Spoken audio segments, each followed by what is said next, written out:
I have the delightful occupation of introducing Amalavajra yet again, or in a little bit more depth. I knew Amalavajra a bit when I was back at the London Buddhist Centre, starting out on my path, if you like.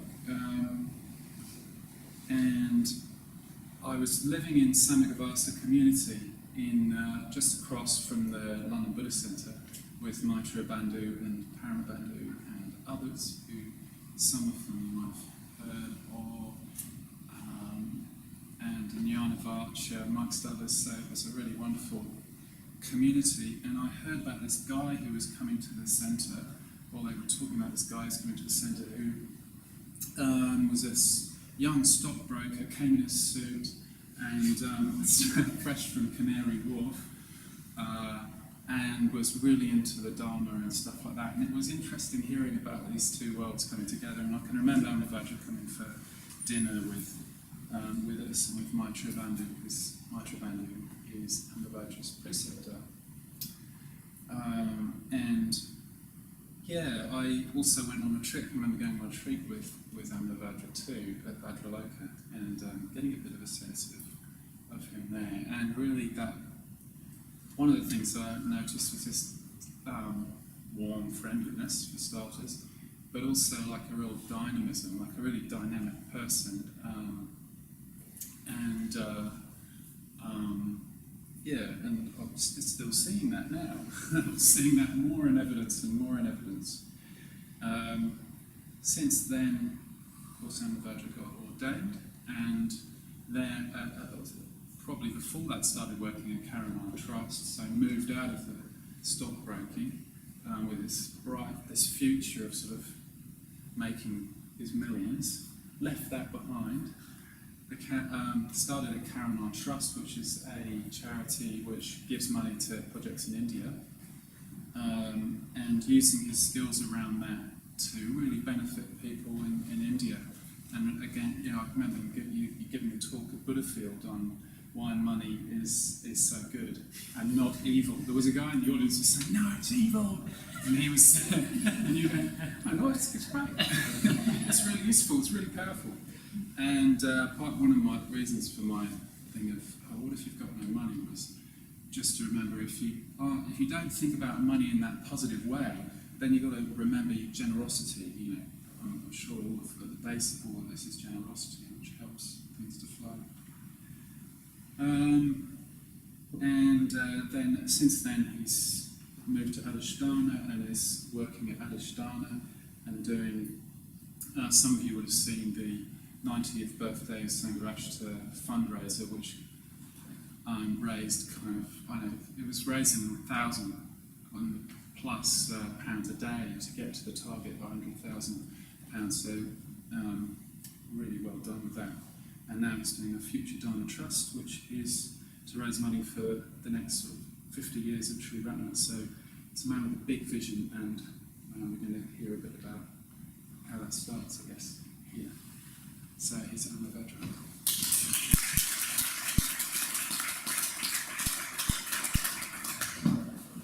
Yeah, thanks, Haridan. I'm going to the Auckland Centre, and bookings are a bit low for this retreat on generosity that I'm leading there. It's not on money working, it's on generosity. And I was talking to Ranavir, who used to be here, some of you know him, and he said, well, I think what's happening is people, they're being asked to come to a retreat on generosity with a guy whose whole purpose in life, he's a fundraiser, and they're not sure if they really want to do something. We're talking about generosity with a fundraiser. So I just want to reassure you that I'm not going to be fundraising tonight, a Future Dharma Fund, but I do want to talk about generosity, and I want to talk about it because I think it just seems to really matter to me, and it's been a driving, or can I say, a really core driver or theme for me certainly as long as I've been involved in Buddhism, which is about 20 years now. And in fact, when you first get ordained, they ask you to give a talk on your ordination and retreat, and you can choose any topic you like. And I chose, and I don't know why, but I chose generosity. I keep coming back to this theme. I've ended up being a fundraiser, and I don't really understand why. It's like often we don't really know why particular themes play out in our lives, do we? And who can say it? Is it maybe it's the fruit of previous actions over many lives? We don't know. But for some reason, I've got this thing about generosity. But it's a funny one because it's not highfalutin. Like if I was talking about high philosophical concepts like emptiness and so forth, that would be in a sense easier. When you talk about generosity, it's something that is tested every day. I mean, I was just coming here today from down Spit Bridge, and I was getting up from the on the train, and even in that moment, there's a question: do I let this person out in front of me who's sitting ahead of me? Do I let her out in front of me first or not? As I get off, because I'm running a bit late. And I still find that even those simple things that all of us face every day are challenged. I think who am I to stand for talk about generosity? But here I am anyway. I didn't let her out. She still gave me a really nice smile. So that was but maybe she thought I was going to. That's why anyway. But because generosity is something so fundamental. You don't have to be a Buddhist to be into generosity to understand that that's an important thing. It's something all of our parents taught us from a very young age. You've got to be generous, share your toys, and from then onwards. So it's in a way, such a simple teaching. It's such an obvious teaching. Like I said, it's not even particularly Buddhist. At the same time, I do think it is a really profound one, and I think that's why I don't think I am going to run out of interest in generosity in this lifetime. And what I want to explore today is actually, in a way, the levels through which I think one can pass, the kind of levels of generosity, that in a way generosity has a complete path. And I think the goal of that path is what I've called an open-handed being, and that's why I've called the talk on becoming an open-handed being. And we've got these images of open-handed beings here on the lower level of the shrine, which Viraja introduced before. They're both images of Ratnasamba, who is an open-handed being. His hand is open to the world. I'll say more about that at the end, but I think that's a very lofty goal, and I think there's a path to it. So that's what I want to explore today. I'm outrageously stealing ideas from Amalavajra, who's the chairman of the London Buddhist Centre and a really impressive Dharma practitioner, so a Buddhist practitioner. I hope you like it. So some of you, not all of you, are familiar with the idea of the threefold path, threefold way. Yeah. Not getting many nods. Okay, so it's ethics, meditation, and wisdom. And it's ethics, meditation, wisdom. It's one of the most famous Buddhist teachings. It's really simple. There's only 3 of them. There's lots of Buddhist lists with 5 or 10 or 15 or 20 or 42. This one's only got 3. So if you only remember one thing tonight, remember these 3, which is, it's simple, but it's also actually the complete path. Sort of, I'm going to add to it, but of ethics, meditation, and wisdom. So the basic idea is that we need to find a way to express our ideals in our actions. That's the point of ethics. Many of us have high ideals, but often we struggle to express them. I don't actually think there are any really bad people in the world. I think there's just lots of people like us struggling to actually express our values, in our daily actions. And until we do that, until we've got more of an alignment, more of an integration of our values with our actions, it's going to be very hard to meditate. Our mind will be too disturbed. And one of the teachings from Sangharakshita, one of the many teachings is, if you can't meditate, look at your ethics. This is still something I'm looking at. Like, why is my meditation still so distracted? So I'm having to look back. Well, okay, maybe it's actually because I'm still quite greedy, for example. Maybe that's still actually my mind's still quite agitated. So then I'm looking at my ethics, my actions. And then on the basis of cultivating a very positive and still mind through meditation practice, then actually we've got a mind that's fit to actually look directly at the nature of reality and see its nature, ultimately see its nature, and in that process become liberated, become a completely free being. Still physically a human being, you still in a sense look the same, but actually a mind that's completely liberated from all of the usual petty concerns and selfishnesses that are still there in our minds at quite a deep level, even if in a way we do our best to be a good person. It's a completely different type of human being. In a sense, not a human being at all. This is what Buddhahood, we're told, is is like, and that's a blissful state, a completely open and blissful state. So that's the goal. That's the Buddhist goal, as represented by figures like the Buddha here. And that's and I say that's a really classic model ethics meditation. It's not saying, by the way, for those of you who don't know, that you can't meditate until you've purified your mind and your ethical practice. It's not saying that, nor is it saying you can't look at the nature of reality until you've meditated. It's saying that you need a foundation in one before you can move on to the next, but you're always going to be working on all three throughout your whole life. So that's it. There you go. There's a classic teaching, the threefold path. But apparently it's often talked about as the fourfold path. Okay, the fourfold path, and I didn't know this till Subhuti told me this a year or two ago, that there's a stage that comes before ethics, and guess what? It's dana, it's generosity. So dana is the word for, am I moving about too much for this to go? So that's the word for, that's what dana is generosity. Yeah. So, and the way to think about it is, in a way, if you can't see the nature of reality, well, you can meditate. If you can't meditate, we can be more ethical. If you can't be more ethical, you can give. Everybody can give. It doesn't matter who you are in the world. I challenge you to come up with anybody in the world who cannot give. All of us can give in some way, even if we've got very little or we're very oppressed in different ways. We can all give to others. So it's seen as kind of a universal thing that anybody can do, but also an essential thing that you cannot grow unless you're able to give. I think it's a very strong statement by Sangharakshita that without giving there is no Buddhist path and there is no growth. Whether you're a Buddhist or not, there really isn't there. There is no growth unless you can give. So I don't know if that's I don't know if that's why I'm so interested in this.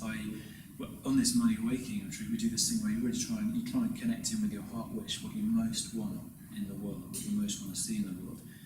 And I've led this exercise a few times. When I did it in Melbourne a couple of weeks ago, I came up with a new kind of version of what my heart wish is. In a way, what the most important thing to me is. And when I say it, you'll say, well, that's obvious, that's the kind of thing, that's really blah. But anyway, I'll tell it to you. Just try not to laugh. But it's but actually what it came down to was to give and to grow. That's basically what I want to do. And I thought, actually, they do connect. They do connect. If I give, I will grow. And also, if I give, I'll help others to grow. It's all part and parcel. So I was quite pleased with that little thing. It wasn't a thought, it just came out. I think it did come from my heart. I want to give and grow. And for me, I think that's enough for the rest of my life. I think that's enough as a goal. So that's what I'm trying to do. And I say, fortunately, according to the Buddha, that's a pretty good basis for the spiritual life. Even if it is quite an early stage, it's the first of these four folds. But you could also call it a fivefold path. That actually there's a stage beyond prajna, beyond wisdom. Prajna is the Sanskrit word for wisdom, which is, guess what? Yeah, to give. That when you've got somebody who really is liberated, well, they're going to give. They're not going to give in the way we give, where we think, could do, can I afford it? I don't know, is it a moment? Actually they just give. It's this, and I think that's what, I'll come back to it as well, but that's what the open-handed gesture means. It means it's just giving. It's not a question.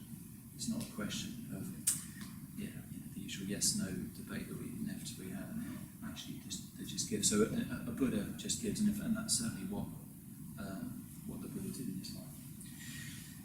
But then, and this is Amalavajra's idea, you could even say that actually giving is that you've got a sevenfold path. That actually you've got giving between every one of those three, right?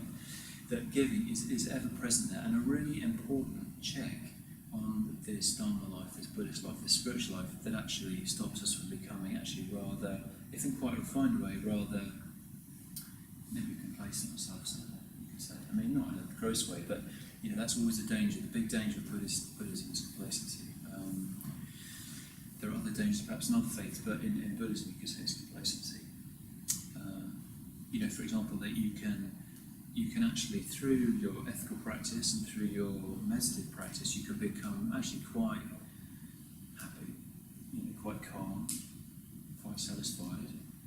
You you can arrange. You understand the law of karma. You understand that if you act in an unskillful way, as we say, in a way that's sort of imbued with a kind of self-interest and aversion to others and ignorance, that's not going to work out well for you. You kind of learn that through life experience. Most people learn that anyway, but you learn it very explicitly in Buddhism. And that if you're generous and if you help others and you're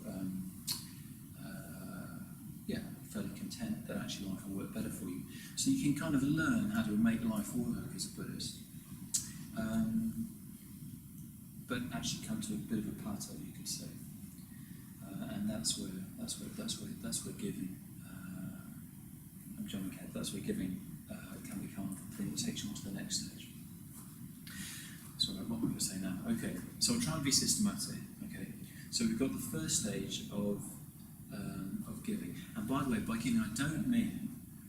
I mean, this is a kind of giving I'm going to tell to you. We've all done it, and it's fine, but it's not really giving, is it? So you've got this sofa in your lounge. Yeah, it's been there about 5-10 years. It's getting a bit threadbare. You don't want it anymore. You want to get a nice new sofa. You've seen a nice one down the road. So you want to get rid of it, and you're not really too worried about trying to sell it on eBay or whatever. So, but you realise that in England it's the British Heart Foundation, but I'm sure you must have your equivalent charity shops that will come and pick up your stuff for you and take it away and sell it in their shops. And you think, oh, I've got to put them up and they come and take it away. So that's sort of giving, but it's not really, is it? Because really, they're doing you a favour, they're taking it away, you don't have to deal with that. And you get to feel good about yourself. It's not going to waste, someone else can use it and raise the money for the British Heart Foundation. So it's all right, it's not the worst thing in the world, but it's not really, so that's kind of really low level. If we're talking about levels of giving, that's low level. Okay, let's say not the worst thing in the world, but we can do better than that. Yeah. So there's that level of giving. I think when we talk about giving as the foundation stage for the spiritual life, yeah, we're talking about.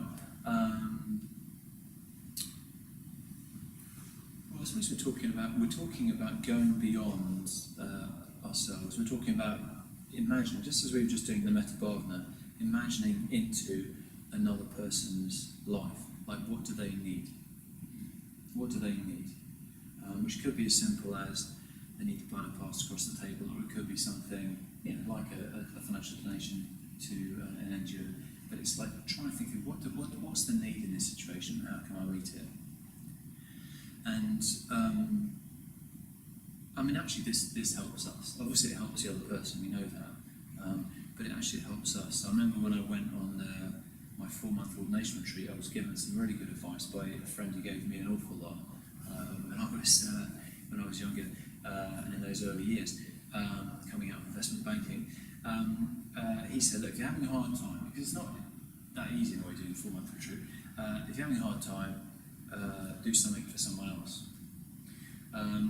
And okay, maybe that sounds a bit self-serving, but it works because, I mean, actually, when you're having a hard time, usually what's happening is you're shrinking back into yourself. You maybe just feeling a bit alone, unhappy.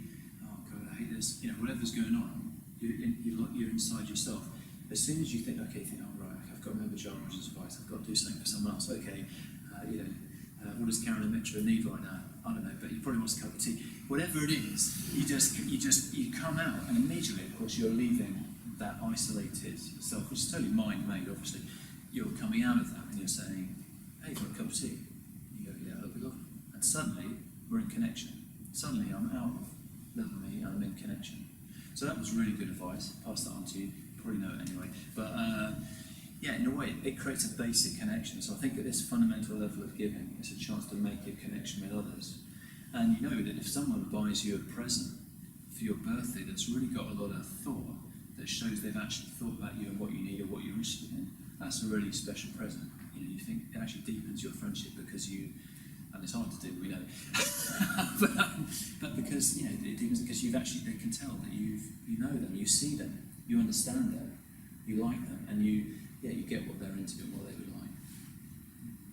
And actually, even if they've already got it or whatever, still there's a lot, it's a lovely moment. So I'd say that's one of the basic benefits of, in a way, just basic giving that we all can learn to do more of, is that sense of connection, getting out of our sense of isolation. And you could argue, and some people do, that sense of isolation is, sort of one of the Western sort of the problems that we face in the West and causes so much addiction and dysfunction, whether it's addiction to shopping or to drugs. This absence of a sense of connection with others around us that especially because we live such separate lives often.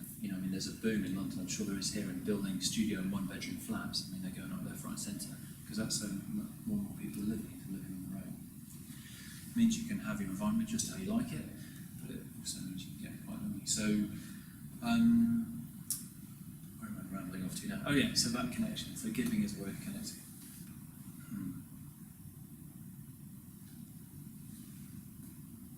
Alright, maybe that's enough on that first level. Then I say you've got the level of Shiva, of ethics, and here we chant the 5 precepts, and not just chant, but we try and practice them. If you're an order member, you try and practice the 10 precepts. So these are principles that you can apply that will change your mind, that will purify your heart, your mind, and become happier. It can go wrong. We know that sometimes we get a bit rigid about things. We think, why are you doing that? That's not right. We actually start to send that out to other people. The precepts aren't about the people, they're about us. But you can get a little bit. It can get a little bit tight. This is where the next level of generosity can come in. One of the points that Avaksha made, which I was really shocked when I heard it. It was a report by Oxfam that came out in the last year, I think, that said, I can't even quite believe these figures are true, but apparently the top 62 wealthiest people in the world, they have as much wealth as the bottom, wait for it, 3.7 billion. So I don't think you can imagine 60 people next to 3.7 billion. I can't. It's a lot, isn't it? 3.7 billion is half the world, basically. So that's saying 62 people have the same wealth as half the world. Now, that, in the way he puts it, that's kind of the antithesis of Sangha. It's the antithesis of a world where actually we share what we have, we share our gifts. So those 62 people aren't multi-billionaires because they are uniquely special people, and they are gifted people who've worked really hard, I'm sure, in most cases, to get that money. But I suppose the vision that we've got of Sangha, means spiritual community, is a community where we share our gifts, where, we're all very fortunate, we're already in the top 2% of the world, even if we're not billionaires, where we're sharing our gifts. So we're sharing our gifts with those who have less. And that's what I'd love to see in the Sangha as well, is that place where we share what we have. I was talking about connection. Sharing what we have in the Sangha, coming and helping, that's a way to share our gifts, to come and help here in the Sangha, whether it's giving money or giving your time. That brings the benefit of connection, but it's also a way of sharing our gifts. In that way, we create a kind of giving community. It's not a community based on exchange. So when you come here, it's quite easy to imagine, all right, I'm going to pay $10, and then they're going to let me in, and I'm going to learn to meditate. A bit like, you go to the restaurant or whatever. How everything else works, it's an exchange. You pay and you get something in return. That's not how this centre or any centre works. Even if there is a suggested amount like $190 for the retreat, it's just not how nobody here is paid. There's nobody paid. The people who run the centre, they're not actually paid. Some of them will receive some financial support at quite a simple level actually to meet the needs they have, but they're not paid. It's not an exchange. What we're doing is something quite radical that's saying, just give what you can. Yeah. So just give what you can. Give the energy and the time and the talents and the education and the benefit. Yeah, just share that, and of course, we'll give you what you need. So I'm saying that because I really want to really want to encourage more and more of that spirit in Buddhist centres like this one here, where there is no massive foundation behind the Sydney Buddhist Centre that's laying on classes for good people of Sydney. They really are just, in a sense, the people in this room. This is it, we're it, plus some more. But basically, it's just a bunch of people trying to give what they can to share what they've benefited from with others. That's what it is. That's what I'm trying to do, and I think that's what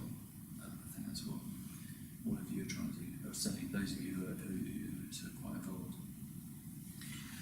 I'm really just mixing it all up here. But anyway, so I think that's the ideal that takes us beyond a sort of more, if you like, or it's a corrective to a kind of literal interpretation of the precepts, is a spirit, that there's a spirit of just sharing what we have, of generosity. But, oh, it's hot in here, isn't it? Yeah. Is that what you're going to, yeah.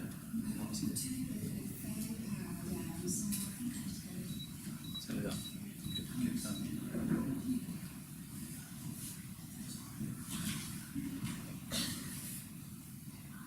But then we need a mind practice. We need a way of really purifying our attitude to giving. So I was talking about billionaires. I come from fundraisers, so I love billionaires giving away lots of money. It's great. I don't know any personally, so I haven't actually had any of those size gifts yet. But it's quite an interesting distinction, I think, to be made between giving and charity. Between giving and charity. So giving, I think, is with this spirit that I'm trying to describe, where we're really trying to share our gifts. Whereas sometimes charity, and I've done a lot of fundraising, it's more of almost a transaction. We're giving, but our motivation may not be with that spirit of wanting to share ours. It may be more, I mean, it could be quite crudely because we want the plaque on the wall. There are lots of motives for giving. It might be because other people are giving and we want to be seen to be giving. It might be because there's a big charity ball and we want to go there to meet business contacts. So there's lots of motives for giving. What I'm talking about is once we get into the level of meditation, we need to kind of purify those motives. We need to work on our mind and cultivate the kind of qualities that we were just doing beforehand, the qualities of metta, of a genuine and deep positivity from which we want to share our lives and share our gifts.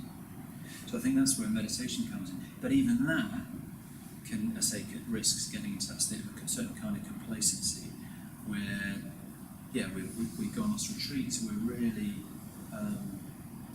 we're generally quite calm, we're generally quite happy, but reach a kind of plateau. I think this might be dangerous for some of us who've been practicing for 20 or 30 years, that actually kind of got to that kind of level and don't actually go on to the next level, which is something quite radical. I'm not expecting all of you to get behind this, but it's where you actually, for something I know, it's your first time in a Buddhist centre, but I'm actually talking about actually just giving your whole life basically to trying to pass on, to fully practice and really get to that level of liberation that I was just talking about, but also to pass on what you've received to others. And in Buddhism, there's a notion of different types of gifts that you can give. There's giving material things, like money, giving jackets or sofas, giving fearlessness, which interestingly is seen as a gift in Buddhism, giving fearlessness, and then giving the gift of the Dharma, right?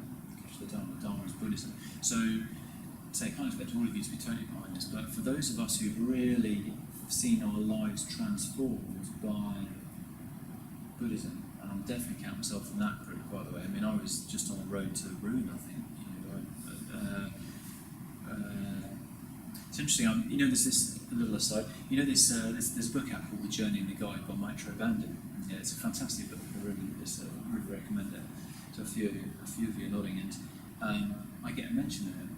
He did ordain me, but he mentions me not in that regard. He doesn't mention my name, but talks about this young guy who came to the centre. He's a very good-natured guy, but really lacking in depth of imagination. Yeah. So when you read that section, if you read the book, that was me. Because the only goal I had was to get rich, which really is lacking in depth of imagination. Just the classic thing, I want to be a millionaire and that sort of thing, and running a Porsche. It's very cliche. I'm embarrassed to say it, but there we go. That's what I was. So I would have just carried on that route. I would have just carried on that. I would have got rich, I'm sure, but I think I would have got narrower and narrower and shallower and less and less imaginative, and probably gone through a couple of divorces and goodness knows what. It would have. But even if I hadn't, just a very narrow and superficial life. It's not the worst thing in the world. Fine, I could enjoy a comfortable life and retire early and all that, but is that really what we can do with this life, with this precious opportunity? We're all going to die. In 100 years, none of us are going to be here. We've got this chance. What are we going to do with it? Unfortunately, I came across people who were asking me those kind of questions, as I'm now posing to you. What are we going to do with this precious opportunity? which we never know when it's going to end. We all assume we're going to die happily on a bed at 80, surrounded by lots of people smiling at us, but that might not happen. Sort of pain-free and just feeling blissed out. That might not happen. That might not happen. It could happen. We could die any time. We don't know how it's going to happen. So what are we going to do? So I'm lucky, I say, that I was kind of getting posed those kind of questions when I was 25 instead of much later or never. So 22 actually. So what are we going with that? Oh yeah, the path was on the road to ruin, wealthy ruin, but ruin. So yeah, I've been lucky enough that I found a meaning or a purpose, you could say, through the Dharma, through Buddhism, which I just expressed to you earlier, is to grow and to give. No, I said to give and to grow. I suppose I want to encourage you to do something like that. I don't mean become a fundraiser, but I mean to really just give yourself, like, don't out of fear hold back. The thing I did back then when I left JP Morgan was I did a door-to-door camera appeal. So something that Nagashuri's done one, Prakashika's done one, anyone's done one? Anyway, it's a totally bonkers thing to do. You go to England, although I hope we have in Australia soon. You go to England and you go and live with a bunch of strangers for 6 weeks, and then in the evening you go out and meet more strangers and you ask them for money. Yeah? And I don't know how you receive people when they knock on your door asking for money, but however you do, that's how other people receive you too, yeah? Sorry? That's your karma. Yes, your karma, exactly, yeah. And most of us obviously have some funny karma because, no, it's not awful, but you're going to get a lot of no's. You're going to get a lot of no's. So that's a very challenging thing to do. Most of us like to arrange life so that we get a lot of yeses. As you go out and every night, most people are saying no thanks. They're not saying it in a rude way, to be fair. They are English, but they are saying no. They are saying no. And but in the process, it's an incredible transformation that you can enjoy, both from the people that you're living with, who are other practicing Buddhists who are trying to deepen their understanding of life, they're meditating. But actually from meeting those people every night who've got no object in mind, they've got no investment in keeping you happy, they're just meeting you as you are, and they do reflect you back.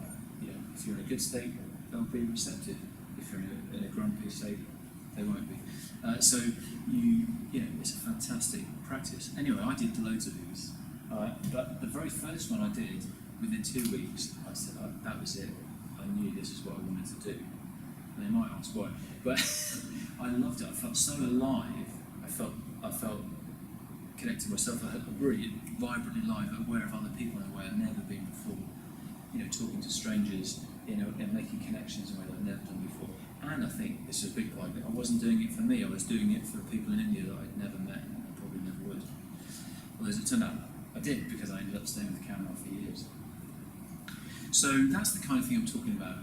We've all got different situations, but I'm just recommending, just really, whatever it is that you deeply want to do, throw yourself into it, because we don't know when this chance ends. So whatever it is for you, throw yourself in. And if you can do something that is a form of generosity, the better. If you can give yourself to this centre, if you can give money, if you can give, whatever it is, if you do an appeal like that, give yourself. The fruits are greater than you can imagine. You think you're giving something up, but actually you're gaining much more. Let's say, if I look at my life now versus what it was or what it could have been, there's no comparison. Okay, so where am I in the system? All right, now we're getting towards the higher stage, or what was the higher stage of prajna, wisdom, liberation, right? So this is the highest level. This is where apparently, and I've only had glimpses of this, as you may have probably had, or you must have had, otherwise you wouldn't be here. Is just a glimpse of a mind, of an experience that's completely other. There's like nothing you've ever experienced with your normal day-to-day, getting stuff, arranging stuff, doing stuff. It's a state of mind where there's no longer any separation between you and what you think of as everything out there. It's a complete leaping over that, if you like. But maybe that's not the right word, because that implies even a you leaping over. It's a complete dissolution of the normal barriers between ourselves and the world. And apparently this is the reality. Apparently, I'm standing here looking at all of you, looking back at me, and you're doing something similar. That is just a kind of working reality that we have learned over, I guess, millions of years, I suppose, as a way to function in this world. But that isn't how things actually are. Actually, when there's this complete flux and flow of ever arising and ceasing conditions, and including us and everybody here in this room and this shrine and that camera, and the whole thing is this flux of arising and ceasing conditions. One thing arises, it's not even one thing, there's a myriad number of things arising, and in dependence on those, this arises, and it's passing as soon as it arises. That's apparently the reality that we inhabit. It's too mind-blowing for us to look at life that way, so instead we, for instance, we plan our day. But that apparently is the reality, and it's blissful, we're told. It's completely blissful to actually see that reality. To actually, I talked about connection. I mean, this goes beyond just connection. This is a complete, I suppose, immersion in the whole of life. And the way it's talked about is this dissolution between a sense of self and other. Now, through meditation and systematic reflection on our experience and reflection on the nature of life, it's said that we can have a breakthrough of that kind.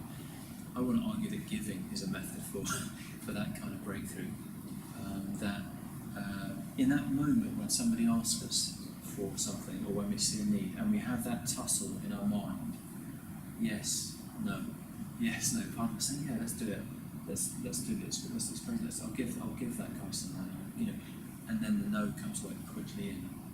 I don't know if you can remember, maybe you can even just remember a scenario that's happened, or something that happened this week, where you have that yes, no, you could see a need, maybe someone asked you, and you have that yes, no tussle. I would argue that yes, no tussle is a tussle between, in a way, the smaller self that's more concerned with me, what I need, and the larger self that's desperate to break through, that wants to actually be this open-ended being.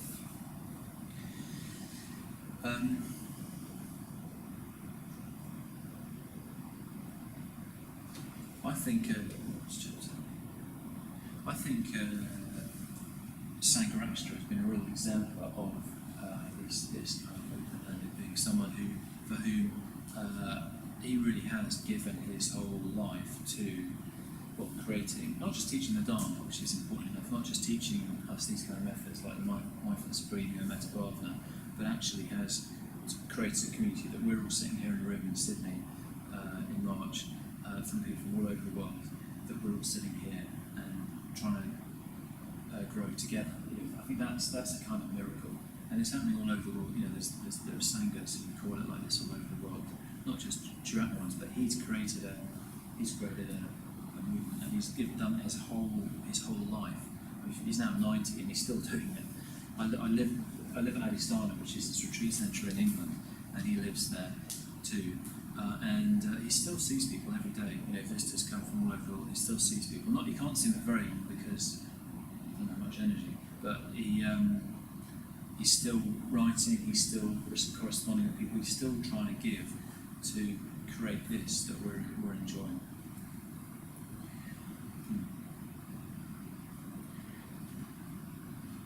So for me, I think that's when we're starting to talk about the highest level of giving, or what's called the perfection of giving, the paramitar, which is the paramitar they're the perfections of the Bodhisattva, the enlightenment being, the awakening being, who wants to share this with the world. I don't know if I want to talk about giving money or not. I mean, it's one of my favourite subjects, but I don't know whether to talk about that or not. I suppose the one thing I would say, I mean, some people hear this again if you come to any of my other things, but I suppose what I would say is if you have benefited from the Dharma, from Buddhism, the City Buddhist Centre, from Churata Buddhist community, from Sangharakshita, Bhante, whatever, however you think about it, from the order members, if you've benefited, then I suppose I'm saying pass it on. That's my main thing. I think I'm saying pass it on because, I mean, Sangharakshita's not going to be around for much longer. He's put in a good innings, 90 years. He's not going to be around for much longer. So unless we pass it on, then it dies, and that's a really sad thing, especially for a world that's desperate for meaning. Also, that world that is really in need of solutions and meaning to give us guidance and just an ideal that can lead us beyond just satisfying our own wants and needs, because we can see where that's getting us as a planet and as a race. So pass it on. I mean, yes, you could give money. And but if you do give money, give a lot. I think. I mean, give an amount that really reflects what this means to you. So, I guess there'll be a dana bowl, all that stuff. So, dana meaning generosity. A bowl. There's a bowl where you can put money in. So, whether it's this evening or another, do put some money in this evening. But don't just give like $5 or $10. Like, give something that actually really matches what this means to you. I mean, I don't know how good a talk it's been, but like maybe it somehow gives you some kind of inspiration to change, to grow, and to give more. So that matters a lot. It matters more than entertainment or a few beers, or it matters a lot. Or at least I think it matters a lot. You might not agree, but if it does, then give in a way that reflects that. I don't think I've got any more to say. I think that's everything I wanted to say about these levels of giving. I hope it's been coherent enough. But I'll just refresh, okay? So we started with those three, the classic model of ethics, meditation, and wisdom. Ethics, meditation, wisdom. So at least you're going to take that away tonight, right? And then what I'm trying to introduce here, borrowing from Amalavajra, is the fact that giving and different levels of giving permeate that whole system, all the way to the very highest level of this open-handed being, the being who there is no sense of separation of keeping what I need and you keep what you need. And by the way, that also means receiving. The open hand, it receives as well as gives. Like whether it's, I don't know, someone's generosity in terms of their time, or them giving you $1 million, you can just take it and you can let it flow out again. I think that's one of the points I talk about in our Money Awakening stuff. Is the whole point is to let it flow in and out.